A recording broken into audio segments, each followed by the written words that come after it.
मुलुक महाराष्ट्र या बुलेटिनची सुरुवात आपण करणार आहोत महाराष्ट्र केसरीच्या थराराच्या बातमीनं। कारण महाराष्ट्र केसरीचा अंतिम थरार आता टप्प्यात पोहोचलेला आहे, अंतिम टप्प्यात पोहोचलेला आहे। अवघ्या काही मिनिटांमध्ये या अंतिम लढतीला सुरुवात होणार आहे। जबरदस्त अशा दोन सेमीफायनल आपण बघितल्या आणि थोड्याच वेळात महाराष्ट्र केसरीचा हा अंतिम सामना रंगणार आहे। माती विभागात महेंद्र गायकवाड केसरीच्या उपांत्य फेरीमध्ये विजयी झाला, त्यानं दिमाखात अंतिम फेरी गाठली। माती विभागातल्या उपांत्य फेरीच्या लढतीत महेंद्र गायकवाडनं सिकंदर शेखवर 5 विरुद्ध 1 अशा गुणानं विजय मिळवला। तर गादी विभागामधून मॅट विभागातून शिवराज राक्षे यानं हर्षवर्धन सदगीरला धोबी पछाड देत महाराष्ट्राच्या केसरीच्या फायनल मध्ये प्रवेश केलाय। दरम्यान थोड्याच वेळात माती विभागातून जिंकलेला महेंद्र गायकवाड आणि गादी विभागातून बाजी मारलेला शिवराज राक्षे यांच्यात महाराष्ट्र केसरीची ही फायनल होणार आहे। आणि या फायनलकडे अंतिम सामन्याकडे संपूर्ण महाराष्ट्राचं देशभरातल्या कुस्ती प्रेमींचं लक्ष लागलेलं आहे। न्यूज 18 लोकमत देखील या फायनल कुस्ती संदर्भात प्रत्येक अपडेट तुमच्यापर्यंत पोहोचवतोय। कारण महाराष्ट्राच्या मातीतल्या या कुस्तीचा हा सगळा अंतिम सामना, याची देही याची डोळा या न्यूज 18 लोकमतच्या माध्यमातून तुम्हाला पाहता येणार आहे।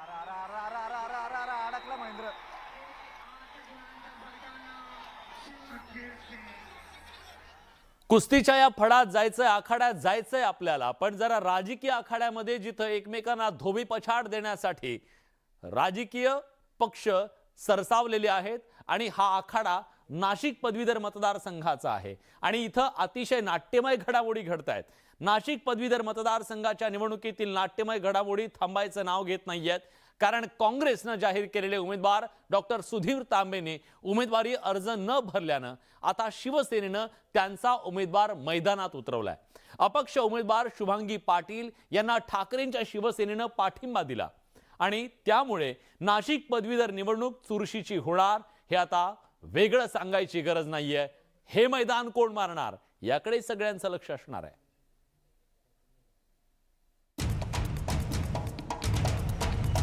सत्यजित तांबेंना ठाकरेंच्या शिवसेनेचं आव्हान। अपक्ष उमेदवार शुभांगी पाटलांना पाठिंबा।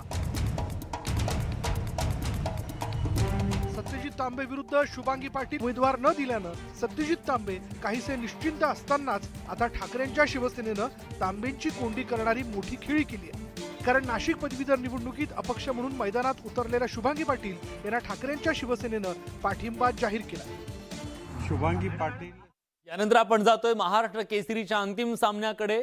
तिथं उपमुख्यमंत्री देवेंद्र फडणवीस बोलतायत। मानाची चांदीची गदा दिली जाते आणि हा जो मान आहे हा मिळवण्याकरता या ठिकाणी लाल मातीचे पैलवान आणि मॅटवरचे पैलवान असे सगळे पैलवान एकत्रितपणे मोठ्या प्रमाणात स्पर्धा करतात, कुस्ती खेळतात, संघर्ष करतात आणि त्याचा एक आनंद आपल्या सर्वांना अनुभवायला मिळतो। खरं म्हणजे आम्ही देखील राजकारणामध्ये कुस्ती करतो, पण अलीकडच्या काळात आमची कुस्ती ही फक्त टीव्हीच्या स्क्रीनवर चालते। पण टीव्हीच्या स्क्रीनवरच्या कुस्तीमधूनही कधी कधी राजकारणातला एक महाराष्ट्र केसरी हा महाराष्ट्राचा मुख्यमंत्री बनतो, हे आपण नुकतंच बघितलंय। पण त्याही पेक्षा रंजक आणि आपल्या सर्वांना प्रेरणा देणारं अशा प्रकारचा महाराष्ट्र केसरी स्पर्धा या ठिकाणी आयोजित झाल्या आणि आपण सेमीफायनल या ठिकाणी बघितली। अतिशय चुरशीच्या अशा दोन्ही सेमीफायनल झाल्या आणि आता फायनल बघण्याकरता आपण सगळे आसुसलेले आहोत आणि त्या फायनल मध्ये आणि तुमच्यामध्ये जास्त वेळ आपल्याला घालवायचा नाही। मात्र आत्ताच ब्रिजभूषण शरण सिंगजींनी एक अतिशय महत्त्वाची गोष्ट सांगितली की आपल्या सर्वांचे आदरणीय असलेले, प्रेरणा पुरुष असलेले कैलासवासी खाशाबा जाधव यांनी ऑलिम्पिकमध्ये मेडल मिळवून दिल्यानंतर कुठेतरी महाराष्ट्र ऑलिम्पिकमध्ये कुस्तीमध्ये मेडल मिळवणाऱ्या मल्लांना तयार करण्यामध्ये मागे राहिला का, अशी शंका तयार होते। आणि म्हणून ब्रिजभूषण शरण सिंह जी, मैं आपको आश्वस्त करना चाहता हूं कि महाराष्ट्र मिशन ओलंपिक शुरू करेगा और हम आपकी मदद से इस प्रकार के खिलाड़ी तैयार करेंगे कि आने वाले ओलंपिक में भारत के लिए मेडल जीतने वाला कोई न कोई मल्ल, कोई न कोई कुश्तीगीर, कोई न कोई पहलवान ये महाराष्ट्र का होगा। और उसके लिए महाराष्ट्र सरकार और हमारे क्रीड़ा मंत्री गिरीश महाजन जी ये निश्चित रूप से अगुवाई करेंगे। मी आज या निमित्ताने मुरली अण्णांनी आणि रामदासजींनी मागणी केली आहे आणि हे खरंच आहे की आपल्या कुस्तीगीरांना आपण अत्यल्प मानधन देतो आणि गेले 2 वर्ष तेही बंद आहे। आणि म्हणून माननीय मुख्यमंत्र्यांची मी चर्चा केली, क्रीडा मंत्र्यांची चर्चा केली आणि आपण हे ठरवलं आपल्या राज्यामध्ये ऑलिम्पिक किंवा जागतिक कुस्ती स्पर्धा याच्यामध्ये जे खेळतात त्यांना केवळ 6,000 रुपये आपण मानधन देतो।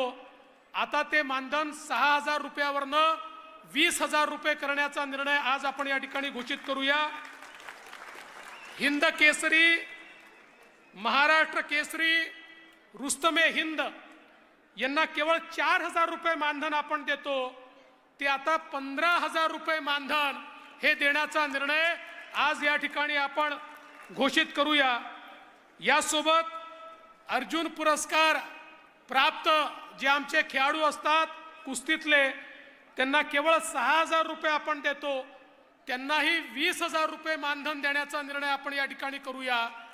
आणि आमचे जे वयोवृद्ध खेळाडू आहेत यांना केवळ 2,500 रुपये आपण देतो, त्यांनाही 7,500 रुपये म्हणजे 3 पट मानधन देण्याचा निर्णय आज आपण या ठिकाणी तयार करूया।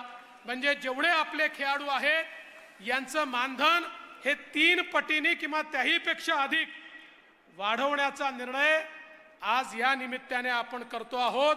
आणि याच्या पाठीमागची भावना एवढीच आहे की आमचे खेळाडू मेहनत करतात, कुस्तीमध्ये मेहनतही लागते, खुराकही लागतो, या दोन्ही गोष्टींकरता मोठ्या प्रमाणात खर्च होतो। आणि मगाशी गिरीशजींनी सांगितलं सामान्य घरचे लोक या ठिकाणी मेहनतीनं कुस्तीगीर होतात, त्यामुळे त्यांना काही ना काही मदत ही सरकारच्या वतीनं मिळाली पाहिजे। आणि म्हणून आपण हे मानधन वाढीचा निर्णय या ठिकाणी घेतलाय। आणि एवढंच नाही तर येत्या काळामध्ये आमच्या खेळाडूंना जसं मागच्या काळात 3 खेळाडूंना डायरेक्ट DYSPची नोकरी आपण दिली, अशाच प्रकारे आमच्या खेळाडूंना त्या ठिकाणी वेगवेगळ्या ठिकाणी नोकरी असेल, संधी असेल ही देण्याचं काम हे महाराष्ट्र सरकारच्या वतीनं आपण निश्चितपणे करू। एवढंच आज या निमित्ताने बोलतो। आणि पुन्हा एकदा मुरली अण्णा, तुम्ही अतिशय सुंदर आयोजन केलं। इथे येतपर्यंत हे आयोजन इतकं भव्य असेल असं वाटलं नव्हतं। तसं रोज टीव्हीवर बघत होतो, पण तरी देखील टीव्हीवरही या आयोजनाची भव्यता दिसत नव्हती। पण बघा चारीकडे लोक या ठिकाणी आहेत, इतकं भव्य आयोजन आहे आणि आमच्या महिला मोठ्या प्रमाणात आहे। ब्रिजभूषण जी, आपने एक बहुत अच्छी बात कही कि महिलाओं के लिए भी कुश्ती का आयोजन होना चाहिए। इसमें अगर हमारा महाराष्ट्र कुश्तीगीर परिषद इसकी अगुवाई करेगा तो महाराष्ट्र सरकार उसमें भी मदद करेगी, ये भी आश्वासन मैं यहाँ पर देता हूँ। मी सगळ्यात जास्त आभार इथे उपस्थित असलेल्या प्रेक्षकांचे करणार आहे। आपल्या देशी खेळाचा मान तुम्ही वाढवता, तुमचा जो उत्साह आहे, तुम्ही या ठिकाणी इतक्या मोठ्या प्रमाणात उपस्थित राहता, त्याच्यामुळे आपल्या खेळाचा मान या ठिकाणी राहतो. म्हणून तुमचंही अभिनंदन करतो, मुरली अण्णा मोहोळ आणि त्यांच्या पूर्ण टीमचं अभिनंदन करतो. आणि पुन्हा एकदा जे जिंकणार आहेत, कारण पुन्हा भाषण तर करता येणार नाही, त्यामुळे जे महाराष्ट्र केसरी होणार आहेत त्यांना आगाऊ अभिनंदन करतो, उपकेसरींचंही अभिनंदन करतो. आणि या सुंदर मोटरसायकल, ही थार गाडी, हा ट्रॅक्टर ज्यांना मिळणार आहे अशा सगळ्या खेळाडूंचं अभिनंदन करून माझं बोलणं संपवतो. जय हिंद, जय महाराष्ट्र, भारत माता की, छत्रपती शिवाजी महाराज की, बजरंग बली की, बोल सियावर रामचंद्र की, पवन सुत हनुमान की, उमापति महादेव की, सब संतन की, सनातन धर्म की. धन्यवाद. धन्यवाद देवेंद्रजी. तर पुढच्या काही मिनिटांमध्ये आता अंतिम लढतीला सुरुवात होईल. आपण तिकडे जातोय, पण बातमी राजकीय गोटातून एक जाणून घेऊया. विधान परिषद निवडणुकीवरून मवियातला विसंवाद पुन्हा एकदा उघडकीस आलाय. मवियात समन्वय नसल्याची कबुली संजय राऊतांनी दिली, तर राऊत दिल्लीत असतात त्यांना याबद्दलची माहिती नसल्याची टीका नाना पटोलेंनी केली, कारण त्यांना ते आवडलं नाही. त्यामुळे मवियातली अंतर्गत खणाखणी सुरू आहे का, हे या निमित्तानं समोर आलंय का, हा सवाल आहे. महाविकास आघाडीत समन्वय दिसत नाही. नागपूर नाशिकसाठी चर्चा झाली नाही. महाविकास आघाडीतली बिघाडी राऊतांकडून चव्हाट्यावर. नाना पटोलेंचा राऊतांवर हल्लाबोल. विधान परिषदेच्या निवडणुकीला सुरुवात होण्याच्या आधीच महाविकास आघाडीत नव्या वादाची पायाभरणी झाली. नाशिक पदवीधर मतदारसंघात काँग्रेसच्या तांबे पिता पुत्रांच्या उमेदवारीवरून महाविकास आघाडीत समन्वय नसल्याचं उघड झालं.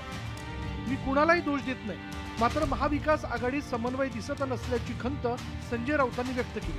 विरोधी पक्षात काम करतानाही समन्वय असला पाहिजे, यावर राऊतांनी जोर दिला. एकोपा असेल तर पुढच्या सर्व लढाया महाविकास आघाडी एकत्र लढू शकते, अशी पक्षाची भूमिका असल्याचं राऊतांनी स्पष्ट केलं. उद्या जाऊन हे अशा प्रकारे निर्णय घेणार आहेत किंवा त्यांच्या डोक्यात काय चाललंय किंवा भारतीय जनता पक्षानं काय गुप्तपणे कारवाया केल्या आहेत, हे प्रत्येक वेळेला आपल्याला समजतं असं नाही. त्याच्यामुळे त्यासाठी काँग्रेस पक्षाला किंवा अन्य कुठल्याही पक्षाला आम्ही दोष देणार नाही. आमच्या पक्षात सुद्धा आम्ही याला सामोरं गेलेलो आहोत अशा प्रकारच्या. पण भविष्यामध्ये महाविकास आघाडीनं आणि महाविकास आघाडीतल्या प्रमुख नेत्यांनी जर समन्वय ठेवला तर असे प्रसंग येणार नाही. संजय राऊतांनी काँग्रेसमधील घोळावर बोट ठेवल्यानं काँग्रेसचे प्रदेशाध्यक्ष नाना पटोलेंचं पित्त खवळलं. काँग्रेस बंडखोरांना पाठिंबा देणार नसल्याचा पुनरुच्चार करत नाना पटोलेंनी संजय राऊतांवर पलटवार केला. संजय राऊत दिल्लीत असतात, त्यांना फार गोष्टी माहिती नसतात, ते अनावधानानं बोलले असतील. पण तांबेबद्दलचे आम्ही कालच सांगितलेलं आहे की काँग्रेसचं ते उमेदवार नाहीत, ते बंडखोर असतील आणि त्यांना काँग्रेसचा कुठलाही सपोर्ट राहणार नाही. महाविकास आघाडी म्हणून त्या ठिकाणी जशाला तसा उमेदवार देण्याचा एक आमचा प्रयत्न आहे आणि तो 16 तारखेला आपल्याला कळेल. विधान परिषद निवडणुकीच्या प्रचाराचा धुरळा अजून उडालेला नाही, मात्र त्याआधीच महाविकास आघाडीत वादाचा धुरळा उडाला. त्यामुळे महाविकास आघाडी एकत्रितपणे निवडणुकीला कशी सामोरी जाईल, हा प्रश्न आता निर्माण झाला. Bureau report, news 18 Lokmat. Sanjay Raut ईडीच्या दुसऱ्या फेऱ्यात अडकण्याची शक्यता नाकारता येत नाही, कारण कोविड सेंटर कंत्राट घोटाळ्यामध्ये ईडीनं महापालिका आयुक्त इक्बाल सिंग चहल यांना समन्स पाठवलं. पण ईडीच्या निशाण्यावर चहल नसून राऊत कुटुंबियांशी संबंधित कंपन्यांचे पार्टनर सुजित पाटकर आहेत. सुजित पाटकर जाळ्यात आल्यास संजय राऊत यांनाही पुन्हा ईडी वेगळ्या प्रकरणात चौकशीसाठी बोलवण्याची शक्यता नाकारता येत नाही. जर राऊत पुन्हा ईडीच्या फेऱ्यात सापडले तर पर्यायानं उद्धव ठाकरेंना सुद्धा मोठा मनस्ताप होण्याची शक्यता नाकारता येत नाहीये.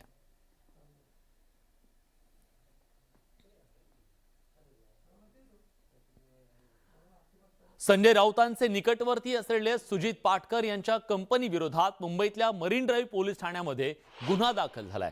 किरीट सोमय्या यांच्या तक्रारीनंतर इंटरनल हेल्थ केअर कंपनी विरोधात गुन्हा दाखल करण्यात आलाय। मुंबईतल्या मरीन ड्राईव्ह पोलीस ठाण्यामध्ये गुन्हा दाखल करण्यात आलाय। कोरोना काळात बनावट कंपनीच्या माध्यमातून कंत्राट मिळवल्याचा आरोप सोमय्या यांनी केला होता।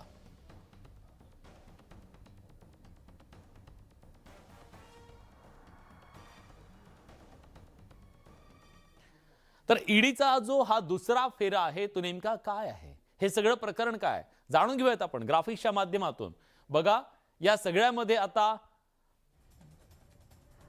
सुरुवातीला नोटीस गेली ती म्हणजे इक्बाल सिंग चहल यांना।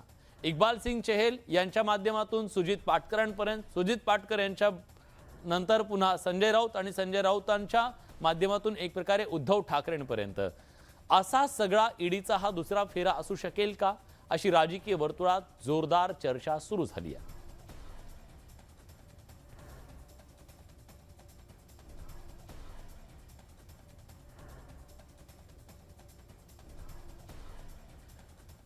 मुंबई महानगरपालिकेचे आयुक्त इक्बाल सिंग चहल यांना ईडीनं समन्स बजावलं। दरम्यान यानंतर बाळासाहेबांच्या शिवसेनेनं चहल यांना पाठिंबा दिलाय। दीपक केसरकर यांनी चहल यांना थेट पाठिंबा दिला। सरकारी अधिकारी कोणाच्या इशाऱ्यावर काम करत नाहीत। कोविड काळात चहल यांनी चांगलं काम केलं असं प्रशस्तीपत्र केसरकरांनी चहल यांना दिलं। चहल यांनी घाबरून जाण्याची गरज नाही असंही केसरकर म्हणाले।